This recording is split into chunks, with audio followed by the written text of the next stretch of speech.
Welcome to Happy Times and Places, a positively inclined Doctor Who episode commentary with me, Toby Hadoke.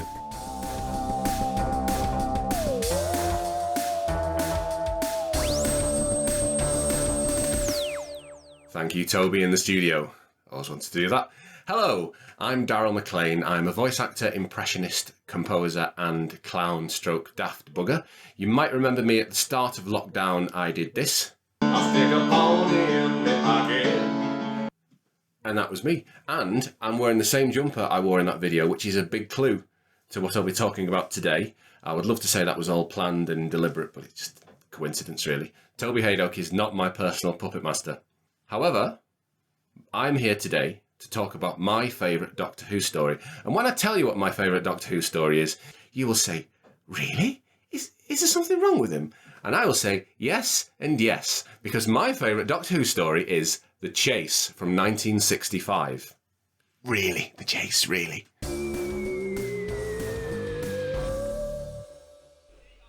Well, hello, or good morning, should I say, for the first time in one of these. I normally wait till everybody's gone to bed and record late into the night. And I woke up this morning and I was sort of wasting time flicking through social media, getting depressed at the state of the world. I thought, why am I doing this? I could be watching Doctor Who. So I don't think I'm going to be able to do the whole thing because this house will become a hive of activity soon. But I thought I'd begin with this story because it's a six-parter, so we've got a lot to get through.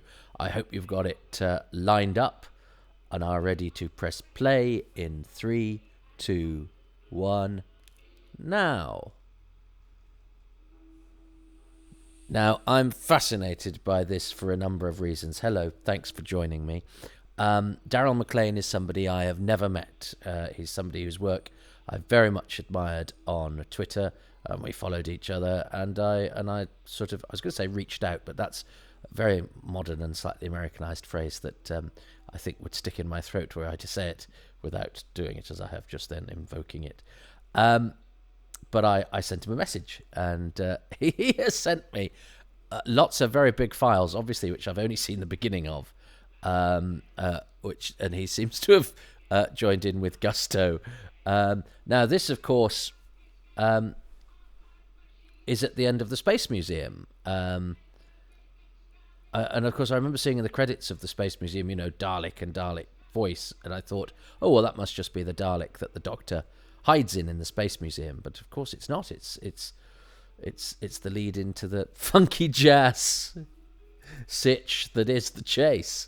It's a funny score. I think I have to do full disclosure.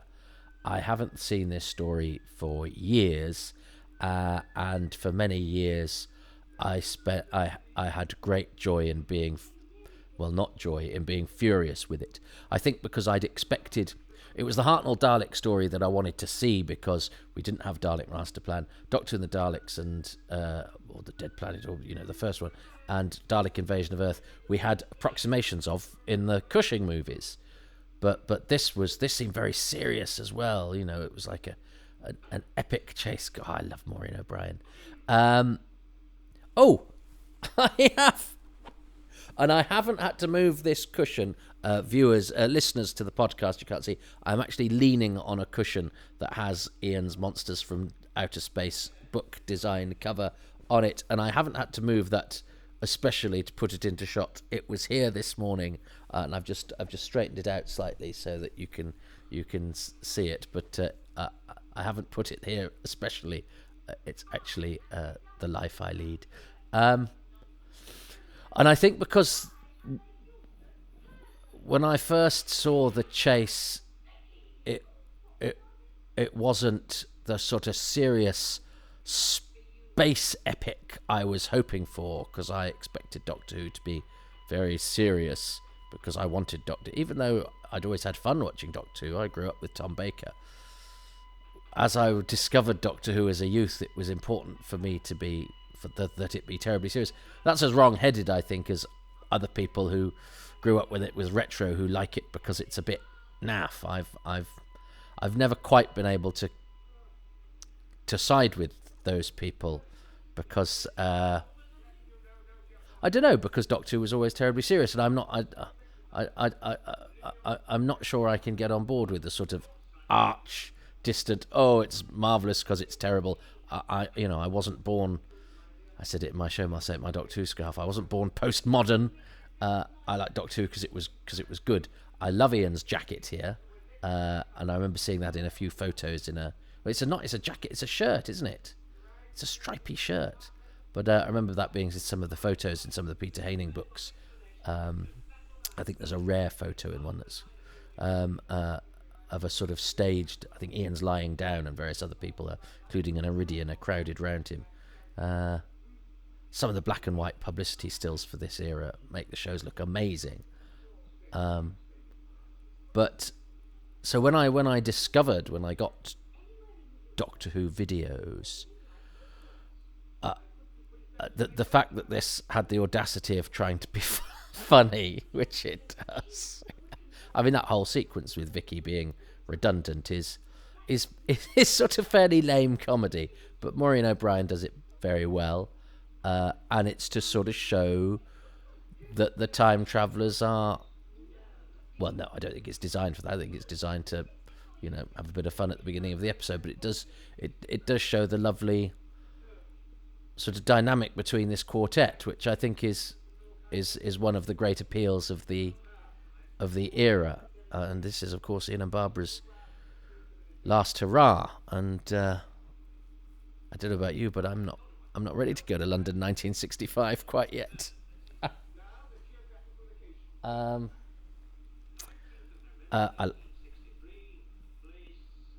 this is pure padding, but in a sense, although it does give us the driver for the story when they see the Daleks in a bit, but actually I think as a kid, the idea that they would see Gettysburg and they would see the business, actually I think that's quite thrilling, even though it's got nothing to do with the story. The idea that you could sort of touch history is quite a beguiling one.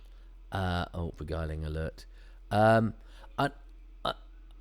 And Robert Marsden, who plays Abraham Lincoln, I remember thinking of him as, because I'd never seen him in anything else, never seen his name written down, and thinking, oh, he's just one of those actors that sort of came and went, and there'd never be any chance of finding him or writing to him, and I never did. But I discovered when he died that yes, he was actually an actor that was around for a while, but he was Abraham Lincoln guy. This wasn't just casting somebody you've worked with before because you go, oh yes, Robert does a good American accent or whatever. He did Abraham Lincoln on other occasions. If he didn't do a one-man show, he played. No, I think he might have done. But it was this. So this is the equivalent of Simon Callow as Dickens, or if you were to do one about Field Marshal Montgomery getting the guy from I Was Monty's Double. This was actually we got a beeline to the Abraham Lincoln guy, which.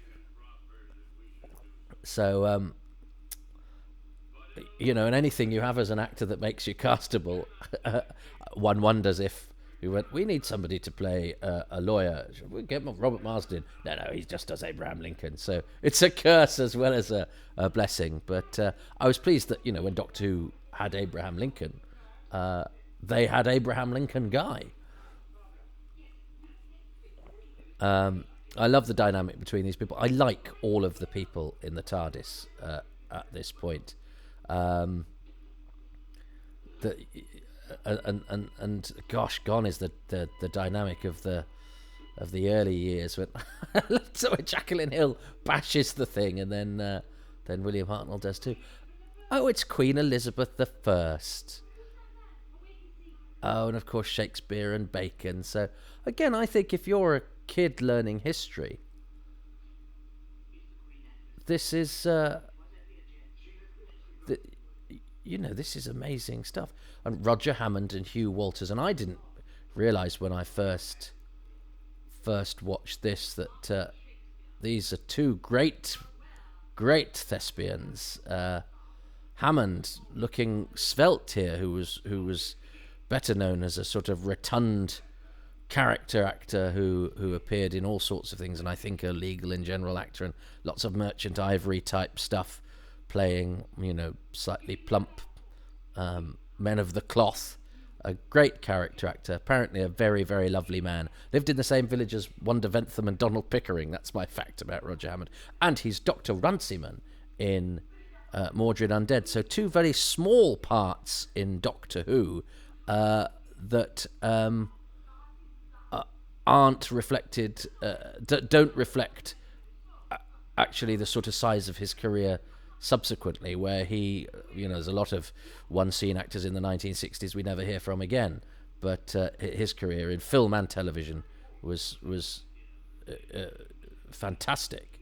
And of course Shakespeare is Hugh Walters, Runcible the Fatuous, and Vogel in Revelation of the Daleks, a wonderfully light, slightly effete character actor who, with a lovely gag that Shakespeare didn't come up with, the idea of Hamlet. That's rather a nice, neat gag, and it's full of terrific actors. And I love Hugh Walters. I never had the pleasure of either Hammond or Walters, and I would have loved to have done. I think Ian McKellen wrote Roger Hammond's obit in the Independent, and said when he last saw him in hospital, Roger Hammond was sort of saying, "Oh, it's sad that I'm going to die, because it's been such fun." And you go, "Oh, I love that attitude." And I think you could probably do that as an actor in those days. You could just spend your life having such fun, because work was plentiful. Never come across Richard Coe, the presenter. That's all he does in this. But because of course the big news is the Beatles are in Doctor Who, and I sort of I remember when the BSB, the 54 Who weekend, and they did a thing of, these are the famous people that have been in Doctor Who, and the Beatles, and I was sort of went, oh, you sort of cheated here, because it's just film of them in something else. Ian's funky dancing, that might be the best thing from episode 1. Yeah, I'm a bit of a dad dancer as well, and you know what? When you're a dad dancer, it feels good, and that's all that matters. It does no one any harm, bar perhaps your children in a public place, but I'm a dad dancer, and I bloody love it. So there, and I could tell you that because you're in my house and I'm wearing a dressing gown. I don't think we have any secrets. The Beatles played classical music. That's a lovely gag. Get with it. I love Ian Chesterton, I love Barbara Wright, and I love Vicky. We're very lucky to have such game, joyous actors in these parts. I mean, that whole thing was frippery, but I was actually rather charmed by it, where once I would have been furious. That's a great shot of the TARDIS on film in it. And this is clever from Richard Martin, this shot of the Doctor over the TARDIS console, because the TARDIS console is not there. In order to maintain maximum studio size, the TARDIS, we've just got the doors. Very clever from Richard Martin, with whom I have a tricky relationship. Again, I remember, forgive me, I'm just being honest when I talk about how angry I was as a young man. And I mean, I wasn't a delinquent. I didn't pull the wings off flies. My anger was purely internalized. I think, it manifested itself perhaps in psoriasis, but that's a more complicated story. But my love for Doctor Who was always couched in a worry that other people wouldn't take it seriously, and other people wouldn't like it, and that it would be axed, or that it would never come back, depending on when and where we were. But I wanted approval, and so it meant it was more important to me that therefore that everybody would love Doctor Who, and so if Doctor Who was ever silly or looked naff, it made me furious. Whereas I sort of wish I'd just sort of dived in and enjoyed it. Although I think I did. My fury was part of my appreciation of it. Because it didn't mean I didn't watch Doctor Who every day and rewatch stories I thought that made me cross.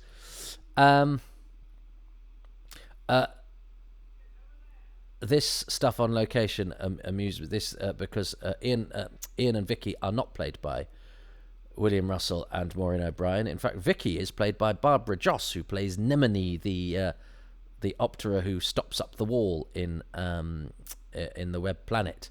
And it amuses me because on the DVD commentary for this, Maureen O'Brien, I think on her first DVD commentary, when it gets to that bit, goes, "Do you know what? This is the only bit of Doctor Who I remember doing." It's like, well, that's not you, and you didn't do it.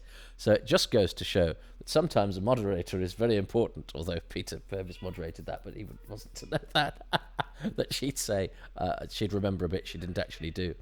And it does sometimes make me question my whole life's work. Why are you asking people who don't remember things? I don't care. I've been very lucky to do it.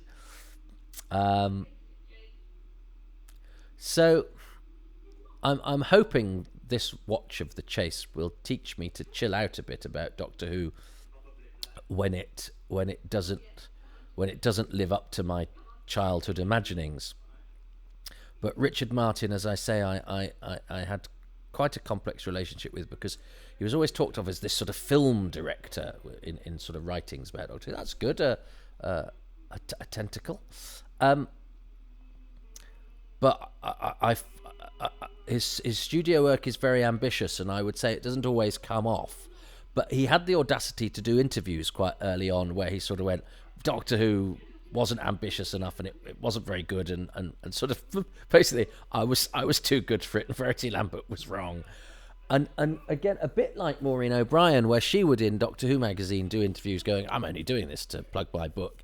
It seemed like both of them didn't like it and were being disparaging. But then actually, when you have, as I have the pleasure to meet both of them, actually their tone of voice is much more joyous, much more sparky, and in the case of Richard Martin, he's a bit of a mischief maker and an absolute charmer. I love Richard Martin. He's one of my favourite Doctor Who people, even though I spent my childhood being cross with him in his direction.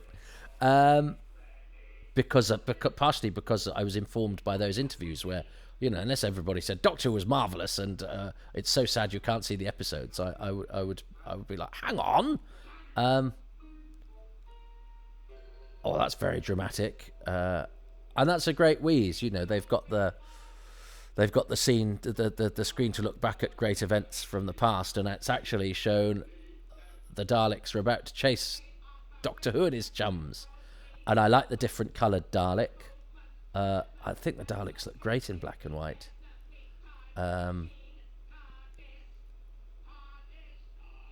TARDIS. I'm never quite sure about.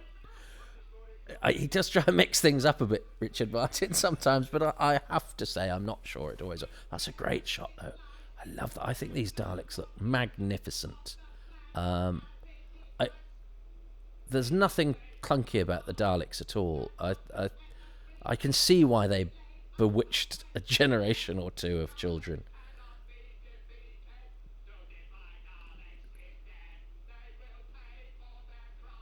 I always find the David Graham voice is unusual. It's not how I imagine the Daleks now, and in fact they've sort of phased out the deeper voice. But they're both great, aren't they? David Graham and Peter Hawkins, again, premier voice people, lending the tones to the icons of our youth, and that's a very clever design. That sort of double door system that the Daleks go through into their. I think it's called a TARDIS, isn't it? Of course, the Daleks' time machine is called a TARDIS.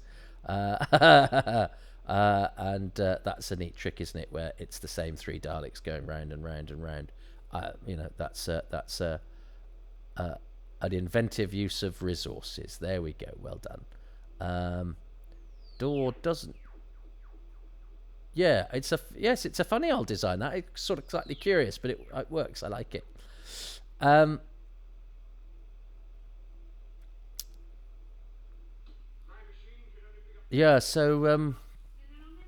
this will hopefully, teach me to love something that's doing what it intended to do. It's not that it's sort of slightly silly by accident. It's slightly silly on purpose. A sort of curious hybrid of because people will die as the episodes go on, but also it's got sort of comedy larks about it. That's very bold, isn't it? Because they're both face on, those two doubles, but it's an acknowledgement that the film is never going to be good enough quality that you're going to make out their faces. Sort of unthinkable today. Although that said, I seem to recall there's a double for Harry Lloyd in Long Shot and some of the outside sequences in Family of Blood, where he's face on, but it's far enough away that you can't make him out. So actually, it is thinkable today. We still have to overcome the same problems.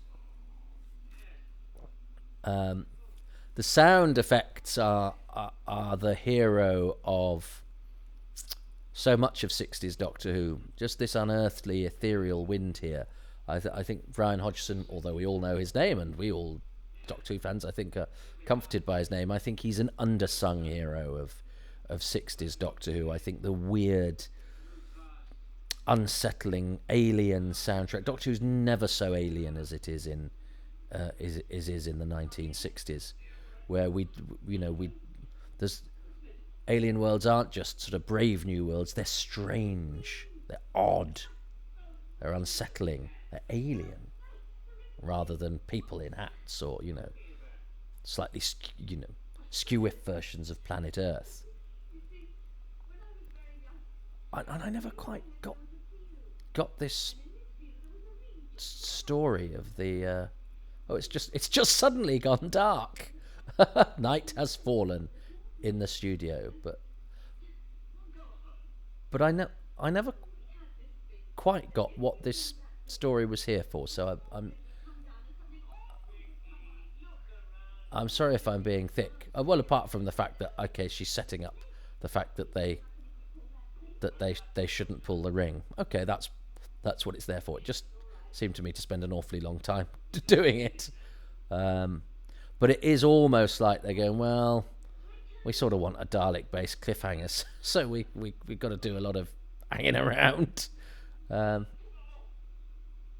Ian. She's always working, Maureen O'Brien, and she's so delightful. She's so charming. She's such a charming actress. And he's don't you want Ian Chesterton to be your school teacher? And of course you'd sort of laugh nervously. That's really and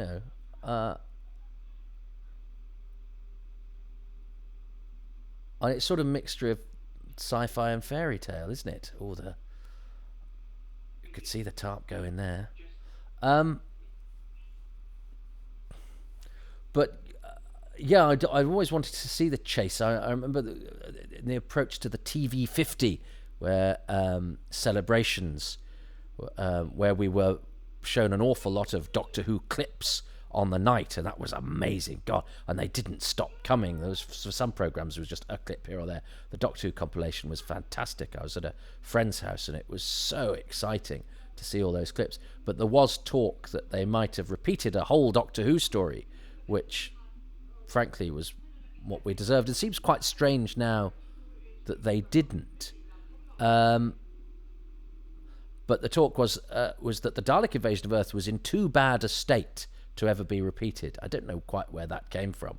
I mean, there are film prints that are a bit knackered, but I don't think Dalek invasion of Earth was one that had ever particularly been officially marked as that or anything. But that was the story in Doctor Who magazine. The Dalek invasion of Earth was in too much of a mess. Oh, it's going to be a tentacle. That's proper Perils stuff, isn't it? I thought the tentacle was going to come through the hatch. No, we've just got a close-up. Oh, okay. Oh, it's shutting. It's shutting the hatch. Or it's wafting about while the hatch shuts after a bit. Yeah, he is ambitious, Richard Martin, but it doesn't always work. Oh, that's right. The sandstorm's pretty good. But that was quite laboured, wasn't it? The old tentacle, and then the slow shut of the glass panel, and then a sort of high-angled shot of a bit of a monster. Yeah, and they were going to show The Chase as part of TV 50, and it never happened. And I remember getting so excited about that because The Chase was the one. It sounded so exciting. It's the Daleks versus the Mechanoids. Didn't realise it was the Daleks versus the Mechazoids from the end of Part 5. But again, the episodic stuff seemed really exciting because... And you can see why Terry Nation does it, because comic strip peril is is sort of quite fast paced and can change from week to week or take you from landscape or scenario to landscape and scenario. I think it's a big ask for Doctor Who in the 1960s, where if you have the same sets for 6 weeks, you're going to pull it off much better than having to recreate new ones every week. But they do it, and you can't fault the ambition. And well done, William Hartnell and Jacqueline Hill, for being game enough to get absolutely covered in sand. And if you've had a Dalek rise out of the water memorably at the end of an episode, why not have one rise out of the sand, which is a great image, at the end of the next the next time you do it? And that looks great. Although they did try and pull a Dalek out of the sand on location, and of course it didn't work because sand is really heavy. But there's a great picture of them trying to do that, and it's abandoned. So, what a great image, the Dalek rising out of the sand. Let's have him coughing, because Daleks would cough, because sand makes you cough. Yeah, I think it might undermine the dramatic effect that you're going for. It does make sense, but it is silly. But I think I have to accept Dennis Spooner's name is on the credits. He was a very funny man, a funny comedy writer. Terry Nation's background is in comedy. I can't really being disparaging of comedy, seeing as what I do for a living, quiet at the back. Yeah, that was jolly, wasn't it? That was jolly enough. And it passed the time very quickly and amiably. I think my favourite thing has to be the dynamic between the TARDIS crew. I can't remember if I've chosen that in a Hartnell story before. Funny enough, I've only done Hartnell-wise. I've done The Rescue, which is the story where Vicky and Barbara meet. Ian and Barbara meet Vicky, and now I'm doing the one where they say goodbye to her, and indeed the Doctor. And I may have chosen the dynamic between the TARDIS crew there, but I think I'm allowed it because Vicky is part of that mix now as well. And I just think if you're going to do a first episode that has a sort of comedy, it's basically a few comedy interludes and a few fun looks into history, but really aren't much to do with the story. If you're going to have that, you have to rely on the dynamic of and the regulars don't interact with any other characters. You have to rely on the dynamic of the 4 people that you've got, and they clearly get on. They're clearly working very hard to make it work. There's little touches that all of the actors do that keep it alive. So I am going and also, it's their last story.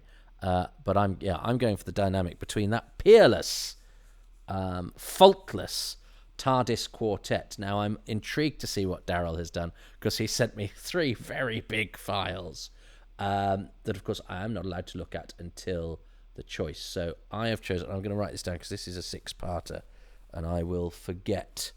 I had a book here.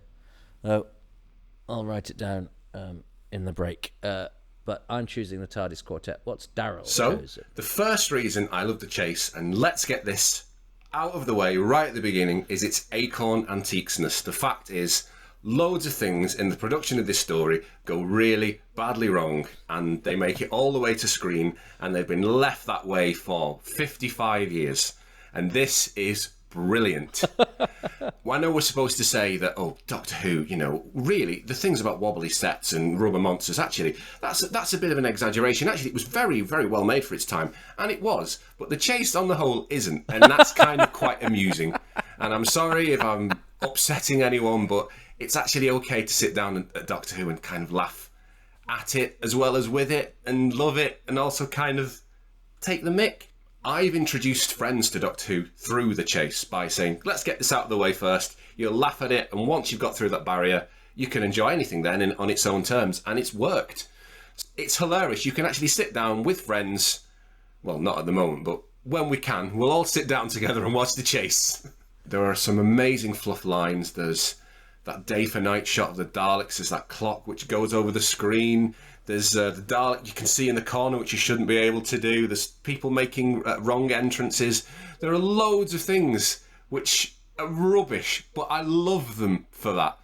The other thing I will say is, as well as being funny in its own right, and what is Doctor Who for than to enjoy? It's an entertainment programme that's entertaining. It's also probably the most instructive piece of Doctor Who about how it was made, because so many things go wrong. There is no documentary or book that's as insightful into how Doctor Who was made in the 60s as The Chase, because of all the mistakes. You just see it happen on the studio floor. It's like being a fly on the wall. So reason number one, it's acorn antiqueness. And you know what? If you were to sit me down and put that theory, certainly in the past I would have refuted it, and I would have been furious with you. And I think it's very instructive, especially in this age of sort of Twitter polarization, where the idea that somebody might enjoy the program in a different way from you is tantamount to them being tyrants. I am utterly convinced by Darrell's argument. It does no harm to my enjoyment and the seriousness with which I take Doctor Who. And as I say, I'm not somebody that would normally sort of watch it once removed and sort of with sort of lofty disdain. But that's a great coping mechanism for the chase's faults. I would have enjoyed the chase much more as a kid if I'd loosened up. I'd have enjoyed quite a lot more of my childhood if I'd loosened up. So there's a lesson there, isn't there? Is that Doctor Who isn't always what you want it to be, but it's Doctor Who. Go with it. And if that means sometimes just acknowledging the fact that try as it might, and Richard Martin definitely tried, he wasn't phoning it in. So all of the things that go wrong are because his ambitions were elsewhere. He wouldn't mind a technical fault if it meant that he could get an ambitious shot or pull off an ambitious sequence. And that's a way of approaching making telly. You wouldn't be allowed to now, but the 60s gave you that latitude where technical faults kind of happened and the audience were kind of used to them, and you forgive or you don't. And I'm much more forgiving today than perhaps I was in the past, and I'm better for it. But I still think the coughing Daleks are really stupid idea. I mean, am I not entertained? Let's see what happens in the Sands of Iridius in episode 2. But I'm having a jolly morning, thanks to Darrell, who's a game contributor, and that's nice as well, isn't it? That I'm very pleasantly surprised by how people, some I know, some I don't, have reacted to this challenge, and we're about to get sent into total lockdown again, and we need this sort of thing. I need this sort of thing. I'm hoping in throwing it out there to you, it's as helpful to you as it is for me. If not, just get furious with me. But I guarantee you, in 20 years' time, you'll look back and go, no, if I'd loosened up a bit, I'd have enjoyed Toby Hadoke a little bit more. And so, hello, people 20 years in the future. I know, finally you appreciate me. Until next time, thanks for watching.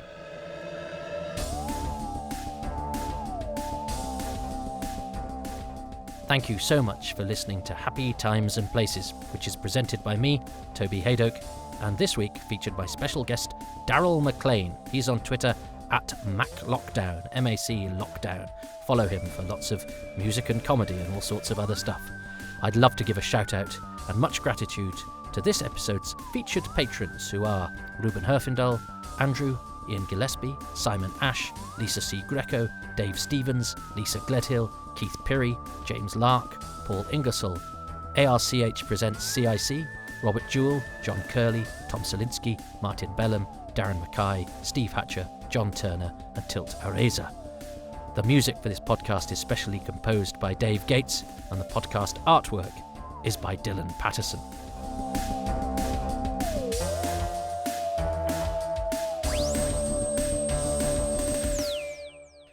If you fancy supporting these podcasts financially, you can do so at patreon.com/Toby Hadoke. I lure you with trinkets, namely a badge or two, possibly, your name in the credits, exclusive and early releases, and advance podcasts too. And so you can do that, or you can go to kofi.com/Toby Hadoke if you just want to give a one-off donation if you're feeling a little bit flush. Neither, of course, is mandatory. You listening is very important and very much appreciated. But if you are and you're enjoying them, how about reviewing and rating them everywhere you can on the internet and upping the positivity that's out there, because that really helps. You can also follow my YouTube channel, where there's a visual representation of this audio goldmine with, added nose, eyes and sofa cushions, and occasionally a dog. And do tune into Excess Malarkey Comedy Club on Twitch TV/Excess Malarkey, where there's a live comedy show with me and 4 special guest comics every Tuesday night at 8 p.m. GMT.